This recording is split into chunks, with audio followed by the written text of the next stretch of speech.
Hello दोस्तों। तो आज हम बात करेंगे आईटीपी के बारे में, टीटीपी के बारे में और हीमोलाइटिक यूरेमिक सिंड्रोम के बारे में, है ना। तो इनके बारे में एक एक करके डिस्कस करते हैं हमारे क्या होते हैं। तो पहला है हमारा इम्यून थ्रोम्बोसाइटोपिनिक परपुरा, है ना। क्या है इम्यून थ्रोम्बोसाइटोपिनिक परपुरा? ये अपने नाम से कुछ बता रहा है? हाँ, क्या बता रहा है? इम्यून, है ना। इम्यून मतलब यहाँ पे हमारी कुछ एंटीबॉडीज बन रही है, तो लिखेंगे एंटीबॉडीज, है ना। एंटीबॉडीज। उसके बाद आप लोग मेरे को बताओ थ्रोम्बोसाइटोपिनिया क्या होता है। थ्रोम्बोसाइटोपिनिया होता है हमारा कि डिक्रीज कर जाता है हमारा प्लेटलेट काउंट, है ना। तो हमारी यहाँ पे डिक्रीज हो गई है प्लेटलेट। उसके बाद हमारे पेशेंट को क्या लिखा हुआ है? पुरपुरा लिखा हुआ है। पुरपुरा और पैटिके हमारे क्या होते हैं? ये हमारी सुपरफिशियल ब्लीडिंग होती है जो कि स्किन में दिखती है ना। तो ये हमारी क्या होती है? ब्लीडिंग होती है, ठीक है। तो अब यहाँ पे देखेंगे इनको जोड़ के कि क्या बनता है। तो हमारी कुछ एंटीबॉडीज बनी जिसने हमारा क्या किया? डिस्ट्रक्शन किया प्लेटलेट्स का। तो जिसके कारण हमारा जो प्लेटलेट काउंट है वो डिक्रीज कर जाएगा। और पेशेंट का अगर प्लेटलेट काउंट अगर डिक्रीज कर जाएगा तो हमारे पेशेंट को क्या देखने को मिलेगा? ब्लीडिंग मैनिफेस्टेशंस देखने को मिलेगी, है ना। और वो कैसी होगी? सुपरफिशियल ब्लीडिंग होगी, जैसे कि हमारे पैटिके हो गया, पुरपुरा हो गया, एपिस्टेक्सिस हो गया, ये सब देखने को मिलता है ना। तो इम्यून थ्रोम्बोसाइटोपिनिक परपुरा एंटीबॉडीज बनी जो कि हमारी क्या करती है? प्लेटलेट को डिस्ट्रक्शन करेगी, तो हमारा प्लेटलेट काउंट डिक्रीज कर जाएगा जिसकी वजह से हमारे पेशेंट को ब्लीडिंग होगी, है ना। उसके बाद आप मेरे को एक क्वेश्चन का आंसर बताना। क्वेश्चन क्या है कि नॉन पाल्पेबल पुरपुरा, है ना। नॉन पाल्पेबल पुरपुरा हमारे कहाँ पे देखने को मिलते हैं? नॉन पाल्पेबल पुरपुरा कहाँ पे देखने को मिलते हैं? नॉन पाल्पेबल पुरपुरा हमारे कहाँ पे देखने को मिलते हैं? तो नॉन पाल्पेबल पुरपुरा हमारे कहाँ पे देखने को मिलते हैं? एक्यूट आईटीपी में देखने को मिलते हैं ना। जो हम डिजीज पढ़ रहे हैं उसी में देखने को मिलते हैं ना।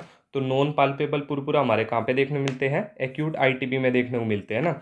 उसके बाद कोज होता है कि हमारे पेशेंट को आईटीपी क्यों हो रहा होता है। तो आईटीपी का कोज होता है हमारा इडियोपैथिक, मतलब खुद से ही हो जाता है पेशेंट को, है ना। हमारा कोज क्या होता है? इडियोपैथिक हमारा कोज होता है ना। तो हमने देखा कि नॉन पाल्पेबल पुरपुरा में हमारा क्या होता है? ये कहाँ पे देखने को मिलते हैं? एक्यूट आईटीबी में देखने को मिलते हैं। और हमारा कोज क्या होता है? इडियोपैथिक, मतलब खुद से हो रहा होता है ना। यहाँ पे हम एक इंपॉर्टेंट पॉइंट लिखेंगे इस डिसीज के लिए, क्या होता है ना। यहाँ पे हमने क्या देखा कि हमारे पेशेंट को ब्लीडिंग हो रही है ना। सुपरफिशियल ब्लीडिंग प्रेजेंट होगी, है ना। सुपरफिशियल ब्लीडिंग हमारी प्रेजेंट होगी। सुपरफिशियल ब्लीडिंग हमारी प्रेजेंट होती है। बट हमारे यहाँ पे जो स्प्लीन का साइज होता है वो कैसा होता है? नॉर्मल होता है। स्प्लीन साइज इज नॉर्मल, है ना। तो ऐसा क्वेश्चन जिसमें हमारी ब्लीडिंग मैनिफेस्टेशन लिखी हुई है, पैटी के पुरपुरा लिखे हुए हैं, बट हमारी स्प्लीनोमेगैली नहीं दी हुई है, तो हमें क्या कंसीडर करना होता है? आईटीपी कंसीडर करना होता है ना। तो आईटीपी को इसलिए हमारा बोला जाता है कि आईटीपी हमारा क्या होता है? डायग्नोसिस ऑफ एक्सक्लूजन बोला जाता है ना। तो इसलिए बोला जाता है इसको डायग्नोसिस ऑफ एक्सक्लूजन, कि सुपरफिशियल ब्लीडिंग प्रेजेंट है बट हमारे यहाँ पे जो स्प्लीन का साइज होता है वो कैसा होता है? नॉर्मल होता है ना।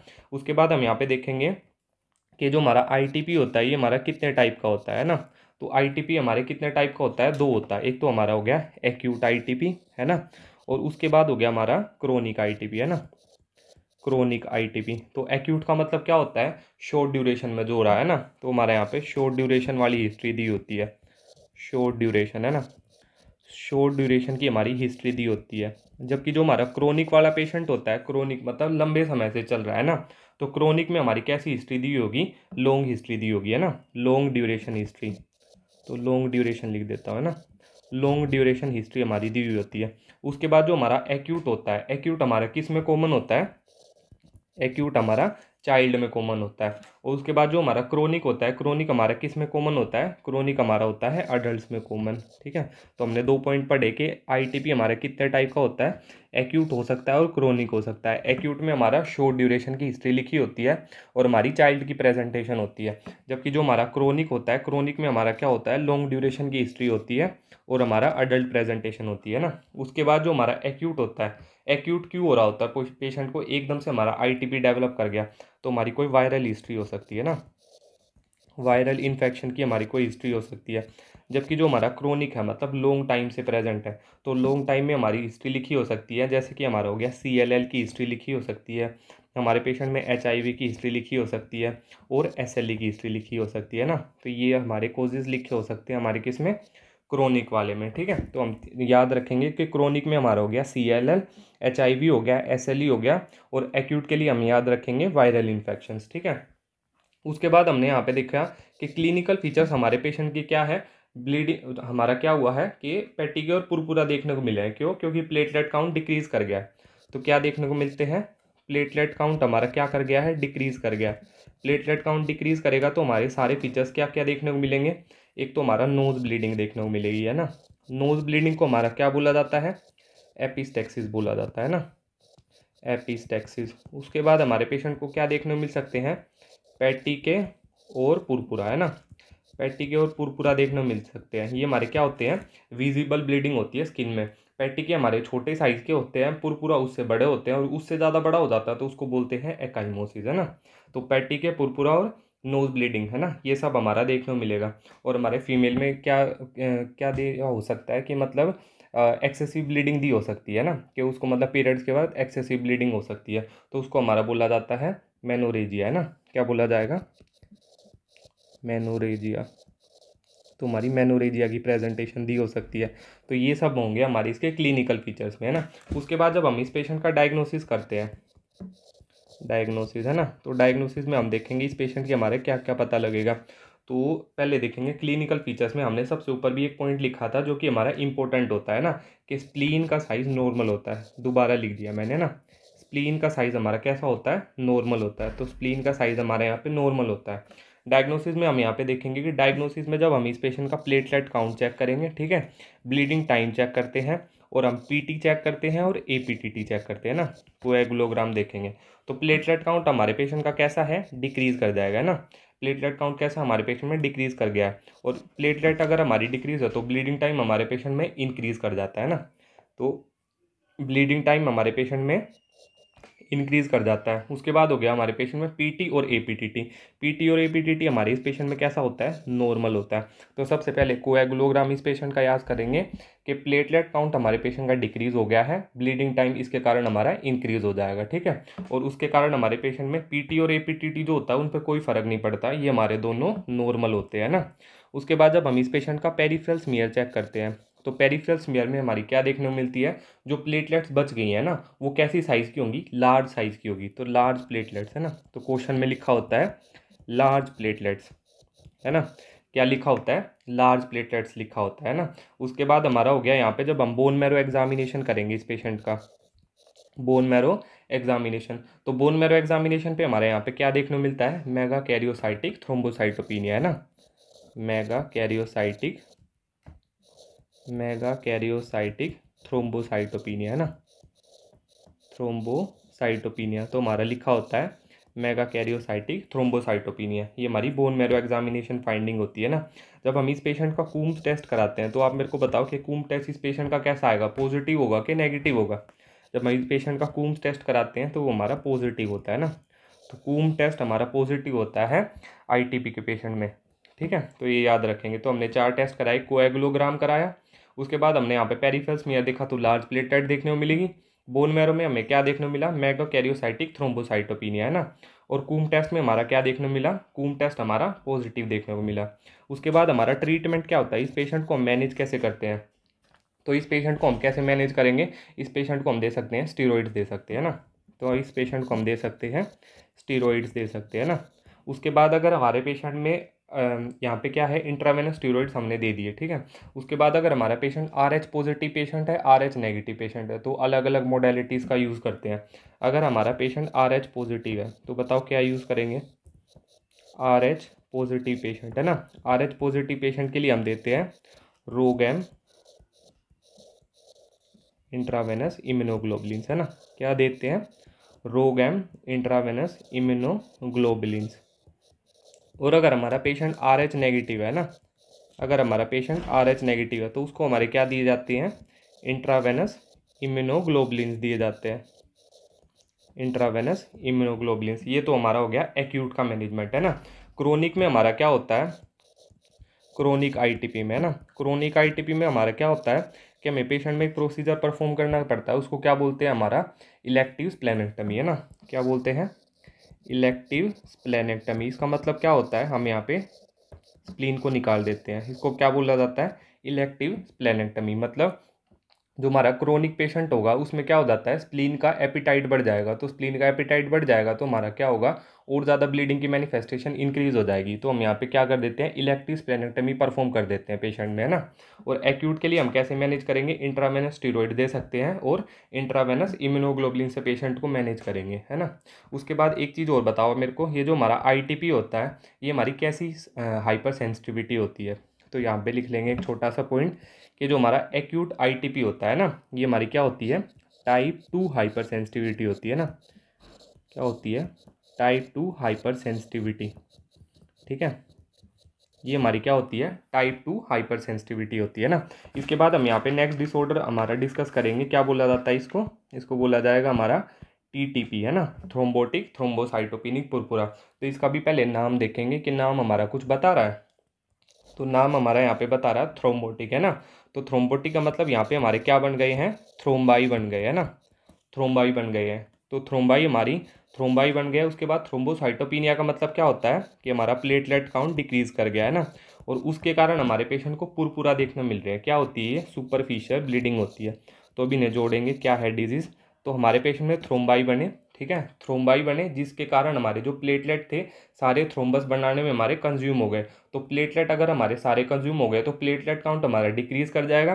प्लेटलेट काउंट डिक्रीज कर जाएगा तो हमारे पेशेंट में क्या देखने को मिलेगी, ब्लीडिंग मैनिफेस्टेशन देखने को मिलेगी, है ना। तो थ्रोम्बाई बन गए जिसके कारण हमारे पेशेंट में प्लेटलेट काउंट कर जाएगा डिक्रीज और हमारे पेशेंट को सुपरफिशियल ब्लीडिंग देखने को मिलेगी, है ना। उसके बाद आप मेरे को एक क्वेश्चन का आंसर बताना है। यहाँ पे क्वेश्चन है हमारा, हु क्लीव, ठीक है, who cleave the levels of वोन विलिब्रेंट फैक्टर, है ना, who cleave the levels of वोन विलिब्रेंट फैक्टर। तो हमारा कौन क्लीव करता है लेवल्स को वोन विलिब्रेंट फैक्टर के। तो आप मेरे को एक बात बताओ, पहले तो जब हमने वोन विलिब्रेंट फैक्टर डिजीज पढ़ी थी तो वोन विलिब्रेंट फैक्टर का हमारा जो सोर्स होता है वो क्या होता है, ये हमारी होती है वीबल पेलार्ड बॉडी, है ना। क्या होती है, एंडोथीलियल सेल्स होती है। तो ऐसे ही हमारा क्या है, who cleave the level of वोन विलिब्रेंट फैक्टर, वोन विलिब्रेंट फैक्टर के लेवल्स को हमारा कौन कम करता है ना। तो हमारा कौन करता है, ADAM-TS13। कौन करता है, ADAM-TS13, है ना। ये हमारा कहाँ से प्रोड्यूस होता है, ये हमारा प्राइमरीली प्रोड्यूस होता है लीवर से, है ना, प्राइमरीली प्रोड्यूस्ड इन लीवर। तो हमारा कौन क्लीव करता है वोन विलिब्रेंट फैक्टर के लेवल्स को, ADAM-TS13, है ना। तो ADAM-TS13 की हमारी फुल फॉर्म क्या होती है, इसकी हमारी फुल फॉर्म होती है डिसइंटीग्रिन एंड मेटालोप्रोटीनेज, ठीक है, ए डिसइंटीग्रिन एंड मेटालोप्रोटीनेज विद थ्रोम्बोस्पोंडिन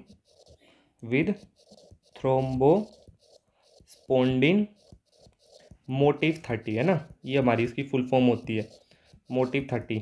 तो हमने देखा कि वोन विलिब्रेंट फैक्टर के लेवल्स को हमारा नॉर्मली कौन कम कर रहा होता है, ADAM-TS13।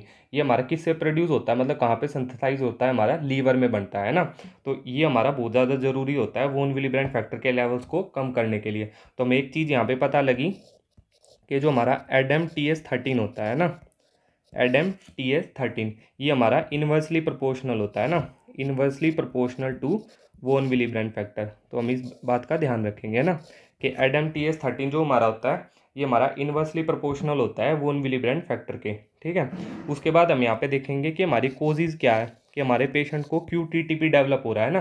तो कोजेज़ क्या होंगे हमारे पेशेंट को TTP डेवलप होने के, सबसे पहला कोज हमारा क्या होता है, इडियोपैथिक होता है, मतलब खुद से डेवलप हो जाता है।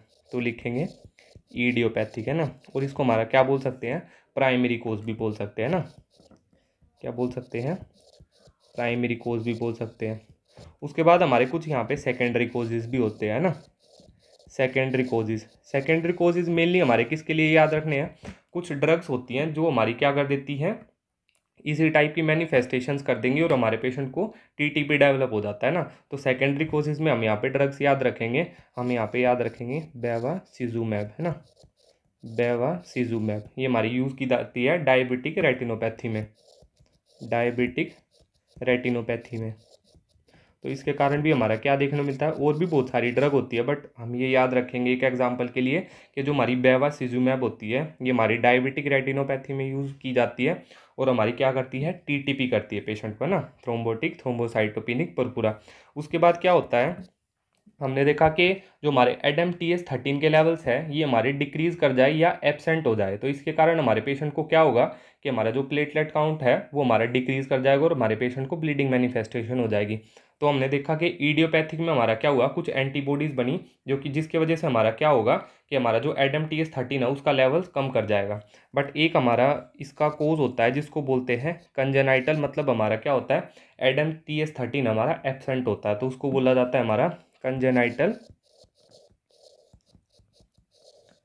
एब्सेंट ऑफ ADAMTS13 है ना, क्या बोला जाता है, कंजेनाइटल एब्सेंट ऑफ ADAMTS13 है ना। इसको हमारा दूसरा नाम दिया जाता है, इसको हमारा बोला जाता है अपशो शुलमैन डिसीज है ना, अपशो शुलमैन डिजीज, तो इसको हमारा बोला जाता है अपशो शुलमैन डिसीज। तो हमने एक चीज़ देखी हमने कोजिज में कि चाहे तो हमारा किसी भी कारण से है ना ADAMTS13 के लेवल अगर हमारे कम हो जाए या फिर हमारा कंजेनाइटल ADAMTS13 हमारा प्रेजेंट नहीं है, एब्सेंट है ना, तो अगर एब्सेंट है और लेवल्स कम है तो इसके कारण हमारा क्या होगा, वोन विली ब्रांड फैक्टर के लेवल्स हमारे इंक्रीज कर जाएंगे।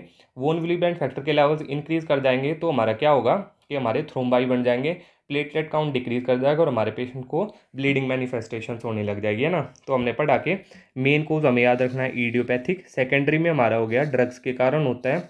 उसके बाद हो गया कंजेनाइटल कोजेज में हमारा देखा कि कंजेनाइटल एब्सेंस हो सकता है ADAMTS13 का, जिसको बोला जाता है अपशो शुलमैन डिसीज बोला जाता है ना। उसके बाद हो गया जैसे कि हमारा ये एक मैंने बना दी ब्लड वेसल बना दी है ना, उसके बाद जब हमारे यहाँ पे थ्रोम्बस बन जाएंगे, जैसे कि हमारे यहाँ पे थ्रोम्बस बने हुए हैं, ठीक है, ये हमारे थ्रोम्बस बने हुए हैं, तो इन थ्रोम्बस को बनाने में हमारी प्लेटलेट कंज्यूम हो गई। अब हमारी प्लेटलेट कंज्यूम होगी जब हमारे यहाँ से नॉर्मल आरबीसी पास करेंगे ना, जब हमारे यहाँ से नॉर्मल आरबीसी पास करेंगे तो जब हमारे जो नॉर्मल आरबीसी होते हैं जब वो हमारी इन थ्रोम्बस से टकराएंगे तो उनकी क्या हो जाएगी, हमारी शेप का डिस्ट्रक्शन हो जाएगा है ना। तो शेप का डिस्ट्रक्शन हो जाएगा तो हमारे पेशेंट में क्या देखने को मिलेगा, माहा देखने को मिलेगा है ना। क्या देखने को मिलेगा, माहा, क्या बोलते हैं इसको, माइक्रो एंजियोपैथिक हीमोलाइटिक एनीमिया है ना, माइक्रो एंजियोपैथिक हीमोलाइटिक एनीमिया है ना, क्या बोला जाता है, माइक्रो एंजियोपैथिक हीमोलाइटिक एनीमिया। तो माइक्रो एंजियोपैथिक हीमोलाइटिक एनीमिया में हमारा क्या देखने को मिलता है, आरबीसी की हमारी शेप कैसी हो जाती है, तो शेप हो जाती है हमारी शिस्टोसाइट्स है ना, क्या हो जाती है, शिस्टोसाइट्स। तो शिस्टोसाइट्स हमारी कहाँ पे देखने को मिलती है, माइक्रो एंजियोपैथिक हीमोलाइटिक एनीमिया में है ना। तो उसके बाद हमने यहाँ पे देखा कि जब हम यहाँ पे शिस्टोसाइट देखेंगे तो वो हमारी कैसी दिखती है, इस टाइप की दिखती है, ये रही हमारी शिस्टोसाइट्स है ना। तो हमारी ऐसी होती है, बीच में चोच होती है और हमारी ऐसी होती है ना। और हमने जब ये हमारी होगी शिस्टोसाइट्स, तो इसको याद रखेंगे, शिस्टोसाइट्स को कैसी होती है, ये शेप होती है हमारी शिस्टोसाइट्स की है ना, और बीच से हमारी चोच निकली हुई होती है, इसको बोलते हैं हमारा शिस्टोसाइट्स बोलते हैं ना। तो ये हमारी देखने मिलती है माइक्रो एंजियोपैथिक हीमोलाइटिक एनीमिया में। उसके बाद हम यहाँ पे डायग्नोसिस कैसे करते हैं पेशेंट का, तो डायग्नोसिस का एक पॉइंट तो हमने देख ही लिया कि हमारे पेशेंट में पेरिफेरल स्मीयर में क्या देखने को मिलेगा, शिस्टोसाइट्स देखने को मिलती है ना, क्या देखने को मिलती है, शिस्टोसाइट्स। उसके बाद जब हम यहाँ पे प्लेटलेट काउंट देखेंगे पेशेंट का, ठीक है, ब्लीडिंग टाइम चेक करेंगे, पीटी चेक करेंगे और हम पेशेंट का क्या देखते हैं, एपीटीटी देखते हैं ना। तो हमारा क्या होगा, जो प्लेटलेट काउंट हमारे पेशेंट में क्या है, प्लेटलेट काउंट हमारा थ्रोम्बस बनाने में डिक्रीज हो जाएगा, तो सारी प्लेटलेट्स हमारी कंज्यूम हो जाएगी, इसके कारण हमारे पेशेंट को ब्लीडिंग मैनिफेस्टेशन इंक्रीज हो जाएंगे। और पीटी और एपीटीटी जो हमारा होगा इस पेशेंट में कैसा रहने वाला है, नॉर्मल रहने वाला है ना। तो हमारी इस पेशेंट में पीटी और एपीटीटी नॉर्मल रहने वाला है और हमारा प्लेटलेट काउंट डिक्रीज कर जाएगा और ब्लीडिंग हमारी इंक्रीज कर जाएगी है ना। उसके बाद हम यहाँ पे देखेंगे कि जो पीटी और एपीटीटी होता है, कुछ क्वेश्चन में हमारा नॉर्मल लिखा होता है और कुछ क्वेश्चन में हमारा नॉर्मल टू इंक्रीज भी लिखा हो सकता है। तो यहाँ पे याद रखेंगे कि ये दोनों चीज़ हमारी नॉर्मल भी लिखी हो सकती है और इंक्रीज भी लिखी हो सकती है ना। अब आप मेरे को एक चीज़ का आंसर बताना कि प्लेटलेट काउंट हमारा डिक्रीज है, ब्लीडिंग इंक्रीज है, पीटी इंक्रीज है, एपीटीटी इंक्रीज है ना। और हमारे क्वेश्चन में दिए हुए हैं एफडीपी है ना, क्या होता है, फाइब्रिन डिग्रेडेशन प्रोडक्ट, इसके लेवल भी हमारे इंक्रीज दिए हुए हैं, एफडीपी के लेवल्स हमारे इंक्रीज दिए हुए हैं।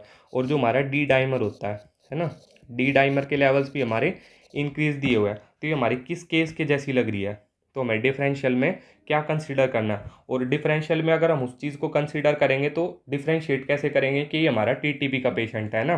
तो हमने पढ़ा था कि डीआईसी जो था है ना, डीआईसी में भी हमारा क्या था, प्लेटलेट काउंट डिक्रीज था, ब्लीडिंग टाइम इंक्रीज होता है, पीटी और एपीटीटी हमारे इंक्रीज होते हैं ना, और एफडीपी के लेवल भी हमारे कैसे होते हैं, इंक्रीज होते हैं, और डी डाइमर के लेवल भी हमारे कैसे होते हैं, इंक्रीज होते हैं। तो हम इसको कैसे डिफ्रेंशिएट करेंगे डीटीपी से, तो यहाँ पे एक याद रखेंगे कि जो हमारे फाइब्रिनोजन के लेवल होते हैं ना, क्वेश्चन में हमारा ट्रिकी पॉइंट होता है कि फाइब्रिनोजन के लेवल देखेंगे, अगर हमारे फाइब्रिनोजन के लेवल नॉर्मल है ना, तो हमारे पेशेंट को क्या है, टीटीपी है।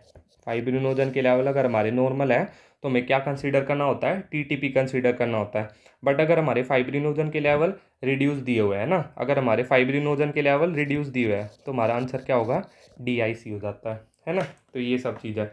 उसके बाद हम यहाँ पे देखेंगे शिस्टोसाइट्स हमारी कहाँ कहाँ पे देखने को मिलती है, तो इसके आगे लिख लेते हैं एक बार, शिस्टोसाइट्स हमारी देखने को मिलती है। एक तो जो हम टॉपिक पढ़ रहे हैं टीटीपी, ठीक है, इसके बाद हम टॉपिक पढ़ेंगे हीमोलाइटिक यूरेमिक सिंड्रोम, तो इन दोनों चीज़ में हमारी देखने को मिलती है टीटीपी हीमोलाइटिक यूरेमिक सिंड्रोम में, और उसके बाद हमारी ये देखने को मिलती है डीआईसी में, ठीक है। तो ये 3 कोजेज हम शिस्टोसाइट के लिए याद रखेंगे, टीटीपी हीमोलाइटिक यूरेमिक सिंड्रोम और हमारा हो गया डीआईसी, है ना। उसके बाद हम यहाँ पे देखेंगे कि हमारे पेशेंट में क्या हुआ कि इस पेशेंट में हमारे माइक्रोथ्रोम्बाई बन रहे हैं ना, माइक्रोथ्रोम्बाई। तो ऐसा भी हो सकता है कि जो माइक्रोथ्रोम्बाई है ये हमारे अलग ऑर्गन्स में चले जाएं और हमारे क्या करेंगे, डैमेज करना चालू कर देंगे। तो हमारे माइक्रोथ्रोम्बाई जैसे कि हमारे ब्रेन में चल जाएंगे तो हमारे पेशेंट को स्ट्रोक की मैनिफेस्टेशन लिखी हो सकती है, और अगर हमारे पेशेंट की किडनी में चले जाएंगे तो हमारी किडनीज डिसफंक्शन हो जाएगा, है ना, किडनीज डिसफंक्शन। तो हम याद रखेंगे कि हमारी इसके कॉम्प्लिकेशन क्या होते हैं कि स्ट्रोक के साथ पेशेंट प्रेजेंट कर सकता है, किडनी डिसफंक्शन के साथ हमारा पेशेंट यहाँ पे प्रेजेंट कर सकता है ना। उसके बाद हमारा ट्रीटमेंट क्या होता है, ट्रीटमेंट ऑफ चॉइस हमारा क्या होता है, तो ट्रीटमेंट ऑफ चॉइस हमारा रहने वाला है प्लाज्मा फेरेसिस, है ना, क्या रहने वाला है, प्लाज्मा फेरेसिस, ठीक है, प्लाज्मा फेरेसिस। जैसे कि हमारी एंटीबॉडी बनी ADAM-TS13 के खिलाफ, है ना, तो हमारी एंटीबॉडीज प्रेजेंट है, जब हम प्लाज्मा फेरेसिस कर देंगे तो हमारा एंटीबॉडीज का लेवल कम हो जाएगा, है ना, और हमारे पेशेंट को रिलीफ हो जाएगा। तो इसी तरीके से हम प्लाज्मा फेरेसिस कर सकते हैं अगर हमारा इडियोपैथिक कोज है। उसके बाद हमने कोज पढ़ा था कि क्या था, कंजेनाइटल एब्सेंट ऑफ ADAM-TS13, तो मैं यहाँ पे लिख देता हूँ, कंजेनाइटल एब्सेंट ऑफ ADAM-TS13, है ना, ADAM-TS13। इसके लिए हमारे क्या दिए जाते हैं, इसके लिए हमारे दिए जाते हैं प्लाज्मा के इन्फ्यूजन्स, क्या दिए जाते हैं, प्लाज्मा के इन्फ्यूजन दिए जाते हैं। जैसे कि हम दे सकते हैं फ्रेश फ्रोजन प्लाज्मा दे सकते हैं इस पेशेंट को, है ना। अगर हमारा कंजेनाइटल एब्सेंट है, ADAM-TS13 है, ADAM-TS13 अगर हमारा एब्सेंट है तो प्लाज्मा की इन्फ्यूजन दे सकते हैं, क्योंकि प्लाज्मा में हमारा क्या होता है, ADAM-TS13 प्रेजेंट होता है, ठीक है। तो ये याद रखेंगे हम दो चीज़ कि मेनली हमारा प्लाज्मा फेरेसिस होता है इडियोपैथिक कोजेज के लिए, और अगर हमारा कंजेनाइटल एब्सेंट होता है ADAM-TS13 का तो हम यहाँ पे प्लाज्मा इन्फ्यूजन यूज़ कर सकते हैं, जिसको बोलेंगे फ्रेश फ्रोजन प्लाज्मा, है ना। उसके बाद हमारे यहाँ पे एक केस प्रेजेंटेशन पढ़ते हैं। केस हमारा क्या है कि 5 ईयर ओल्ड बॉय जो कि हमारा प्रेजेंट करता है इमरजेंसी डिपार्टमेंट में, जिसको हमारी हिस्ट्री है ना, किस चीज़ की, उसको वोमिटिंग हुई, डायरिया था उसको, एब्डोमिनल पेन था, ठीक है। उसके बाद 7 से 8 दिन के बाद ये पेशेंट हमारे पास आया। अब इसको क्या हो रहा है कि एनीमिया प्रेजेंट है, पैलर प्रेजेंट है, और हमारी पेरिफेरल स्मीयर में हमारी यहाँ पे देखने को मिलेगी शिस्टोसाइट्स, है ना, पेरिफेरल स्मीयर में हमारी यहाँ पे देखने को मिली शिस्टोसाइट्स। तो हम यहाँ पे लिखेंगे सबसे पहले कि हमारा जीआईटी की प्रेजेंटेशन है ना, जीआईटी में हमारा क्या दिया हुआ है, डायरिया दिया हुआ है ना, यहाँ पे लिखते हैं डायरिया दिया हुआ है, वोमिटिंग दी हुई है ना, और हमारा क्या लिखा हुआ है, एब्डोमिनल पेन दिया हुआ है, ठीक है, क्या दिया हुआ है, एब्डोमिनल पेन। उसके बाद 6 to 7 डेज़ के बाद हमारा पेशेंट यहाँ पे प्रेजेंट करता है पैलर के साथ, एनीमिया के साथ, और हमारे पेशेंट में पेरिफेरल स्मीयर में देखने को मिली हमारी शिस्टोसाइट्स, है ना, क्या देखने को मिली, हमारी शिस्टोसाइट्स देखने को मिलेंगी। और उसके बाद हमारे क्वेश्चन में लिखा हुआ है कि हमारे पेशेंट में देखने को मिला he is having decrease urine output, है ना, तो मतलब हमारा किडनीज का इन्वॉल्वमेंट दिया हुआ है। तो अब हम देखेंगे कि ऐसी हिस्ट्री के जीआईटी की हिस्ट्री है, डायरिया वगैरह हुआ पेशेंट को, वोमिटिंग था, एब्डोमिनल पेन था, 6 से 7 दिन के बाद हमारे पेशेंट को पैलर हो गया, एनीमिया हो गया, पेरिफेरल स्मीयर में हमारे शिस्टोसाइट्स देखने को मिले, और हमारा यूरिन आउटपुट डिक्रीज कर गया पेशेंट का, है ना, यूरिन आउटपुट डिक्रीज। तो ये हम किस चीज़ के बारे में बात कर रहे हैं, तो ये हम बात कर रहे हैं हीमोलाइटिक यूरेमिक सिंड्रोम के बारे में, है ना, हीमोलाइटिक यूरेमिक सिंड्रोम। ठीक है, हीमोलाइटिक यूरेमिक सिंड्रोम। यहाँ पे क्या होता है हीमोलाइटिक यूरेमिक सिंड्रोम में, हमारे पेशेंट में ईटियोलॉजी इसकी क्या होती है कि ईटियोलॉजी में होता है कि हमारा दो टाइप का होता है, एक तो हमारा होता है टिपिकल और एक होता है हमारा एटिपिकल, है ना, एक होता है हमारा एटिपिकल। तो हमारी दो वैरायटी रहने वाली है, टिपिकल और एटिपिकल। जो हमारा टिपिकल होता है, यहाँ पे इसके लिए हमें दो चीज़ें याद रखनी है टिपिकल के लिए। कौन कौन सी? एक तो हमारा हो गया ई कोलाई, है ना, ई कोलाई याद रखेंगे हम, और दूसरा याद रखेंगे शिगेला। तो ये हो गया हमारा ई कोलाई और हमारा याद रखेंगे शिगेला, है ना, ये हम याद रखेंगे ई कोलाई और हम यहाँ पे याद रखेंगे शिगेला। तो ई कोलाई का हमारा कौन सा वेरिएंट होता है? 157 वाला वेरिएंट, है ना। तो ये हमारा हो गया ई कोलाई का हमारा 157 वाला वेरिएंट H7, है ना, 157 H7 और शिगेला। अब हमारा होगा क्या इसमें कि हमारे पेशेंट को यहाँ पे इन्फेक्शन हुआ ई कोलाई का और शिगेला का, है ना, या फिर हमारा एटिपिकल में क्या होता है, कुछ ड्रग्स होती है, या फिर हमारा क्या होता है, कुछ भी हमारा ऑटो इम्यून हो गया, जैसे कि हमारा यहाँ पे हमारी इंजरी हो जाएगी। मतलब हमारा एटिपिकल में क्या हुआ कि ड्रग्स है ना, और हमारे टिपिकल में दिया हुआ है दो चीज़ों का मैनिफेस्टेशन के ई कोलाई और शिगेला के साथ। तो ये दोनों चीज़ें हमारी यहाँ पे मिलके क्या करेगी, ये हमारी डैमेज कर देती है ब्लड वेसल्स को, है ना, क्या करेगी, डैमेज कर देती है ब्लड वेसल्स को। अब हमारी यहाँ पे ब्लड वेसल्स डैमेज हो जाएगी, तो ब्लड वेसल्स डैमेज हो जाएगी, उसके कारण हमारे पेशेंट में क्या देखने को मिलेगा कि हमारे पेशेंट में थ्रोम्बस का फॉर्मेशन हो जाता है ना, थ्रोम्बस फॉर्मेशन। तो जब हमारा थ्रोम्बस का फॉर्मेशन होगा तो हमारी जो प्लेटलेट है वो सारी कंज्यूम हो जाएगी इधर, है ना। तो हम यहाँ पे लिखेंगे थ्रोम्बस फॉर्मेशन में हमारा प्लेटलेट कंज्यूम हो जाएगी सारी। तो अब हम देखेंगे कि इस पेशेंट का जब हम करते हैं, इस पेशेंट का जब हम प्लेटलेट काउंट देखेंगे, ब्लीडिंग टाइम देखेंगे, है ना, पीटी और एपीटीटी, तो इससे हमारा क्या होगा, प्लेटलेट काउंट जो हमारे पेशेंट का रहने वाला है ये हमारा डिक्रीज़ हो गया, क्या करने में, थ्रोम्बस फॉर्मेशन करने में। उसके बाद ब्लीडिंग टाइम हमारे पेशेंट का क्या हो जाएगा, ब्लीडिंग टाइम हमारे पेशेंट का इंक्रीज़ कर जाएगा, है ना, क्योंकि हमारा क्या है कि प्लेटलेट काउंट हमारे पेशेंट में डिक्रीज़ कर गया तो हमारा ब्लीडिंग टाइम इंक्रीज़ कर जाता है ना। और पीटी और एपीटीटी हमारे इस पेशेंट में कैसे रहने वाले हैं, पीटी और एपीटीटी हमारे इस पेशेंट में नॉर्मल होते हैं ना। हमने देखा कि पेरिफेरल स्मीयर में हमारे क्वेश्चन में क्या दी हुई थी, शिस्टोसाइट दी हुई थी, और शिस्टोसाइट्स हमारी कहाँ पे देखने मिलती है, माह में देखने मिलती है ना। क्या होता है, माइक्रो एंजियोपैथिक हीमोलाइटिक एनीमिया, तो हमारी देखने को मिलती है शिस्टोसाइट्स, है ना, शिस्टोसाइट्स देखने को मिलती है। तो हमारा ये ऐसा केस है जिसमें जीआईटी की प्रेजेंटेशन है। उसके बाद हमारा क्या हुआ, जीआईटी की प्रेजेंटेशन के बाद हमारे पेशेंट में पैलर हो गया, एनीमिया हो गया, शिस्टोसाइट देखने को मिले, और उसके बाद हमारा किडनीज का इन्वॉल्वमेंट हो गया।